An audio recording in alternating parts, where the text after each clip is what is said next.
नमस्कार, मैं हूं ललित पांडे और आपका स्वागत है गेवाड़ न्यूज में। आज हमारे साथ बातचीत के लिए हैं उमेश चंद्र सिंह बिष्ट जी। सर, स्वागत है आपका। सर, इंडियन ऑयल दिल्ली में कार्यरत हैं, लेकिन अपने क्षेत्र के प्रति काफ़ी सजग रहते हैं और हर साल बच्चों के बीच में एक प्रतिभा खोज आयोजन करते हैं प्रतियोगिता का। इस साल भी उन्होंने किया। कल ही सर कार्यक्रम हुआ है। जी सर, कल 28 दिसंबर को जोरासी में पुरस्कार वितरण समारोह हुआ है।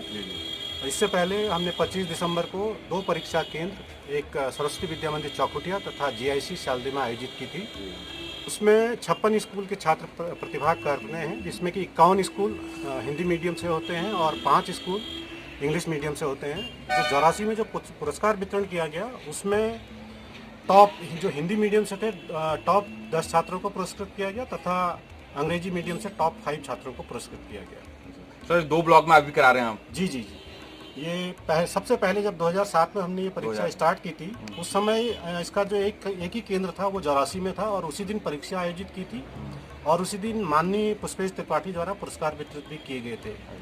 लेकिन उसके बाद शालदे के जो प्रिंसिपल थे डॉक्टर सती, उन्होंने मेरे से रिक्वेस्ट की कि सर, इस परीक्षा को आप 2 केंद्रों में कीजिए ताकि दूर दराज के बच्चे भी इसमें प्रतिभाग कर सकें। उनकी बात को ध्यान में रखते हुए सन 2008 से हमने ये दो परीक्षा केंद्र बनाए, एक चौखुटिया ब्लॉक का सरस्वती विद्या मंदिर चौखुटिया तथा शालदे ब्लॉक का जीआईसी शालदे।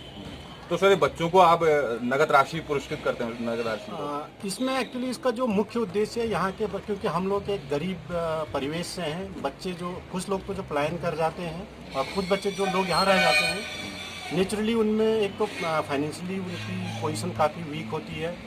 तो जो भी बच्चा करता है, क्योंकि स्कूल में भी टीचर्स आज नहीं होते हैं, कम टीचर्स हैं, तो जो भी बच्चे को करना है वो खुद ही अपने आप करना है। तो मेरे दिमाग में हमेशा एक बात थी कि मैं अपने क्षेत्र के लिए कुछ करूं। उसके लिए मैंने यही काफ़ी सोच विचार करके मैं इसी नतीजे पर पहुंचा कि जोरासी इस क्षेत्र के लिए अगर मैं बच्चों के लिए कुछ कर पाऊँ तो वही सबसे अच्छा काम रहेगा। और इस क्षेत्र में 9th और 10th के जो बच्चे होते हैं, ये मैंने देखा है कि वो धीरे धीरे अपने माँ बाप के कंट्रोल से बाहर निकलने लग जाते हैं, उनकी अपनी सोच विकसित हो जाती है। अगर उस उम्र में मैं उनको कुछ उनके दिमाग में ये डाल सकूं कि पढ़ने से ही उनका भला हो सकता है, तो इसीलिए मैंने 9th और 10th क्लासेस के लिए चुनी। आप 2007 से प्रतिभा खोज कार्यक्रम चला रहे हैं, तो अब वो बच्चे बड़े भी हो गए जो 2007 में जिनने उनसे संपर्क भी रहता है सर आगे भी, या उनकी फोन आते हैं, ये बातचीत होती है? जी, जब भी एक्चुअली जो बच्चे पुरस्कृत होते हैं उनसे मैं कोशिश करता हूं कि निजी रूप से उनसे कांटेक्ट में रहूं। तो कुछ छात्र जैसे 2007 से 2-3 बच्चे जो आज मेरे से कुछ कांटेक्ट बना पाए, उनमें एक देवेश देघाट से हैं। तो पहले उनके फादर ने एक दिन मेरे से पूछा कि बिस साहब, इसने 12th कर दिया, अब मैं इसको क्या पॉलिटेक्निक कराऊं या इंजीनियरिंग कराऊं? तो मैंने उनको उस दिन सजेस्ट किया कि सर, आप कुछ पैसा आप तो लगा भी सकते हैं बच्चे पे, आप इसको इंजीनियरिंग करवाइए। तो मेरी बात के मद्देनज़र उन्होंने बच्चे को मुरादाबाद से इंजीनियरिंग कराई। देवेश आज पहले वो राइट्स गुड़गांव में नौकरी करता था और आज अरविंदो फार्मा हैदराबाद में पोस्टेड है। तो देवेश के पापा जी मेरे को यही बोलते हैं कि सर बिस्सा भी, आप अगर मेरे को उस दिन गाइड नहीं करते तो शायद आज मेरा बेटा यहाँ पर नहीं पहुँचता। इसी तरह पहले बैच में आशुतोष सती एक स्टूडेंट था जो टॉप मेरे ख्याल से दूसरा या तीसरा आया था। अभी कुछ समय पूर्व मेरे को पता लगा कि वो मनोरंजन कर अधिकारी पीसीएस परीक्षा उसने उत्तराखंड की पास की है और अभी देहरादून में मनोरंजन कर अधिकारी के रूप में कार्यरत है और आगे आईएएस के लिए भी वो तैयारी कर रहा है। इसी तरह जो टॉप पहला 2007 में जो पहला बच्चा था वो था गवर्नमेंट इंटर कॉलेज महरौली से। अभी पिछले 3-4 साल पहले ही उसने मेरे से फेसबुक में कांटेक्ट किया कि बिस साहब, मैं आपका पहला जो 2007 का बैच था उसका टॉपर था। तो मुझे बहुत प्रसन्नता हुई। तो मैंने उससे पूछा आप कहाँ पर हो? तो उसने बोला कि रायबरेली से उसने इंजीनियरिंग करके उस समय वो टीसीएस में एज ए सॉफ्टवेयर इंजीनियर लगा हुआ था। तो बहुत प्रसन्नता होती है। ऐसे कई लोग मेरे को कांटेक्ट करते हैं जब भी उनको कोई गाइडेंस की ज़रूरत होती है या कभी कोई अच्छे मुकाम पर वो पहुँचते हैं, तो कई लोग उनमें से मेरे से कांटेक्ट में रहते हैं। मूल रूप से क्या जोरासी के क्षेत्र के रहने वाले हैं सर, और आपकी पढ़ाई लिखाई यहीं हुई? जी हाँ, मैंने अपना बचपन 12वीं तक यहीं जोरासी में ही व्यतीत किया है। मेरे मम्मी और पापा खुद, मेरी मम्मी गंगा बिष्ट जोरासी में टीचर थी और मेरे फादर राम सिंह बिष्ट भी जोरासी इंटर कॉलेज में टीचर थे। ये उनकी सोच का ही परिणाम था कि उन्होंने हमें हमेशा के लिए वो पढ़ाई के लिए ही प्रेरित करते थे। उन्हीं का ये आशीर्वाद रहा कि हम आगे पढ़ पाए और एक अच्छी अर्निंग वाली हमने आज जॉब करी। उसके कारण क्षेत्र के लिए भी हम कुछ अपनी तरफ से कुछ अगर जो खर्च करना चाहते हैं वो हम कर पा रहे हैं।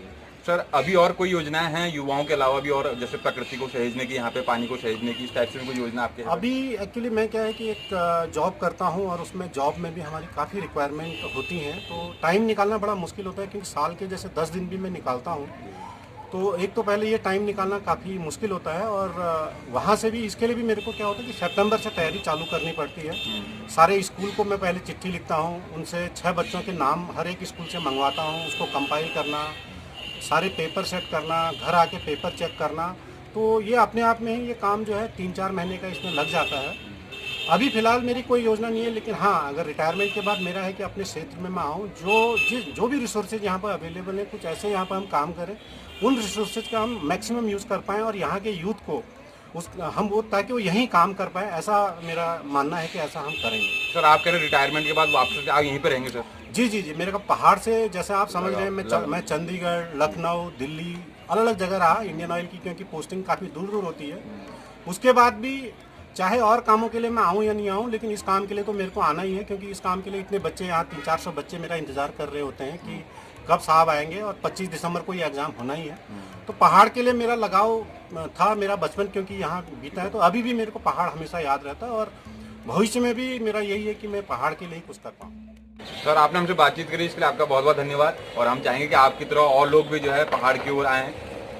बहुत बहुत धन्यवाद ललित जी, आपने मेरे को मौका दिया।